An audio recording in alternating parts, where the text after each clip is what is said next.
গ্যাসের চুলায় ফ্রাই প্যানে হাতের কাছে পাওয়া যায় এমন কিছু উপকরণ দিয়ে তোমাদের আজ চিকেন পিৎজা তৈরি করে দেখাবো। একদম সহজভাবে এই চিকেন পিৎজাটা তৈরি করে দেখাবো। ঘরে কিন্তু সবারই এই জিনিসগুলো থাকবে। আর যখনই বাচ্চারা বায়না করবে তখনই কিন্তু ঝটপট বাইরে থেকে 600 টাকা 800 টাকা দিয়ে চিকেন পিৎজা না কিনে নিয়ে এসে ঘরে থাকা উপকরণ দিয়েই কিন্তু বাচ্চাদেরকে পিৎজা তৈরি করে দিতে পারবা। আমি সেই রেসিপিটাই তোমাদের কাছে নিয়ে এসেছি। আসসালামু আলাইকুম, হ্যালো বন্ধুরা, তোমরা কেমন আছো? আশা করি তোমরা ভালো আছো। আমি আলহামদুলিল্লাহ ভালো আছি। আমার শখের কিচেনে তোমাদের সবাইকে স্বাগতম। প্রতিদিনের মতো আবারও একটি রেসিপি নিয়ে এসেছি, চিকেন পিৎজা, একদম ঘরে থাকা উপকরণ দিয়ে। আমি এখানে এক কাপ ময়দা নিয়েছি। এখানে আমি ময়দা দিয়ে পিৎজাটা তৈরি করব। আটা দিয়েও কিন্তু তৈরি করা যায়, কিন্তু ময়দা দিয়ে তৈরি করলে কিন্তু ভালো হয়। আমি ময়দাটাকে একটু চেলে নিব। স্বাদ মতো লবণ দিয়ে দিলাম। আর এখানে 2 চামচ মতো সয়াবিন তেল দিয়ে দিলাম। 1 চামচ ইস্ট দিয়ে দিলাম। মানে 1 কাপ ময়দাতে 1 চামচ ইস্ট দিলেই কিন্তু যথেষ্ট। দিয়ে এবার ভালোভাবে হাত দিয়ে মেখে নিতে হবে। দিয়ে এখানে কুসুম গরম পানি, যেন হাতে সহ্য করা যায় এরকম হালকা কুসুম গরম পানি দিয়ে ডোটাকে মেখে নিতে হবে। একটা চ্যাটচ্যাটে ডো তৈরি করব, খুব শক্ত না আবার একদম ল্যাকটাও না, একটা মিডিয়াম ডো তৈরি করে নিব। দিয়ে অল্প অল্প করে পানি দিয়ে এই ডোটাকে তৈরি করে নিব।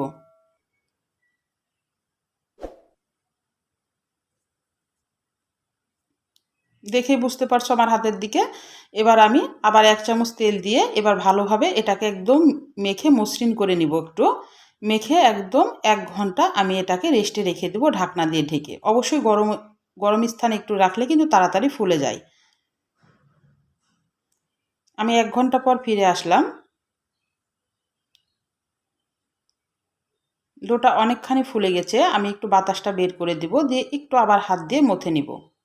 আমি একদমই সহজভাবে ঘরে থাকা উপকরণ দিয়েই কিন্তু তোমাদের এই পিৎজাটা তৈরি করে দেখাচ্ছি, যেন ঝটপট বাচ্চারা যখনই খেতে চাইবে তখনই কিন্তু বাইরে থেকে অনেক চওড়া দাম দিয়ে কিনে না নিয়ে এসে তোমরা কিন্তু ঝটপট কিন্তু বাচ্চাদেরকে এই পিৎজাটা তৈরি করে দিতে পারো। তাহলে কিন্তু বাচ্চারা বুঝতেই পারবে না যে তোমরা মানে হোমমেড পিৎজা তৈরি করে দিচ্ছ, মনে করবে যে বাইরে থেকেই কিনে নিয়ে এসেছে, এরকম মনে করবে। এটা কিন্তু বোঝার কোনো উপায় নেই। এবার আমি একটা রুটি বেলে নিলাম।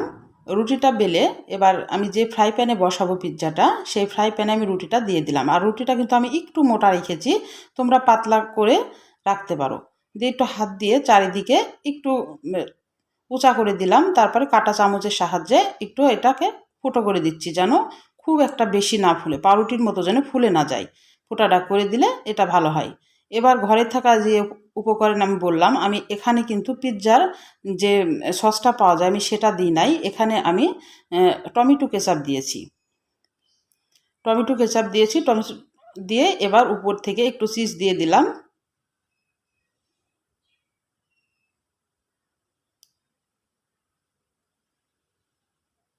চিজটা এভাবে বসিয়ে দিতে হবে। আগে টমেটো কেচাপটা কিন্তু একটু বেশি দিতে হবে, তারপরে চিজটা দিয়ে দিলাম। আর টমেটো সস কিন্তু সবারই ঘরেই থাকে। এবার আমি পেঁয়াজটা দিয়ে দিলাম। পেঁয়াজটা একটু রিং রিং করে কেটে নিয়েছি, গোল গোল করে।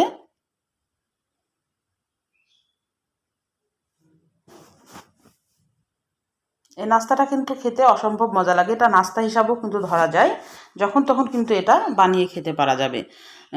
এবার কাঁচামরিচ কুচি দিয়ে দিলাম। বাচ্চারা যদি খায় তাহলে মরিচটা একটু কমিয়ে দিবা। আর মাংস এবার দিয়ে দিচ্ছি। আমি মাংসটাকে আগে থেকে ছোট ছোট টুকরো করে কেটে আমি চিকেনটাকে আমি রান্না করে নিয়েছি, একদম ভাজা ভাজা করে নিয়েছি। পেঁয়াজ বাদ দিয়ে সব মশলা দিয়েই কিন্তু এটাকে ভেজে নিয়েছি। দিয়ে এবার মাংসটাকে বসিয়ে দিলাম। মাংসতে কিন্তু আমি পেঁয়াজ দিয়েছিলাম না, খালি সয়া সস দিয়ে একটু একটু করে আদা রসুন জিরা বাটা দিয়ে একটু গরম মশলা দিয়ে শুকনো মরিচের গুঁড়া দিয়ে আমি মাংসটাকে একদম ভাজা ভাজা করে নিয়েছি। এখানে 1 প্যাকেট আমি ম্যাগি নুডলসের যে মশলাটা থাকে সেই মশলাটা আমি 1 প্যাকেট দিয়ে দিলাম। এটা সবারই ঘরে থাকবে আমি জানি। আর এবার আবার টমেটো কেচাপটা দিয়ে দিচ্ছি উপর থেকে। টমেটো কেচাপটা একটু বেশি দিতে হবে, এই কারণে আবার দিচ্ছি। তারপরে উপর থেকে আবার একটু চিজ দিয়ে দিচ্ছি।